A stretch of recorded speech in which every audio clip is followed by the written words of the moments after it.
Remember to write down your dreams in the morning when you first wake up. Now you might be tempted to discard them as invaluable because they're not logical. It's because they're not about logic. It's about emotion. The subconscious communicates through emotion because emotion has existed a lot longer than language, and language is the foundation of logic. And so emotions are the tool the subconscious uses to create a shift in your values. And that shift in your values will cause you to move on a new path. And this process happens all the time, but you're just not aware of it. When you write down your dreams, you can actually be aware of it and more conscious of the paths that are opening up and that you need to move on.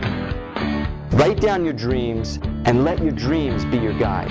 For more tips on how to live your full potential, visit fullpotential.com.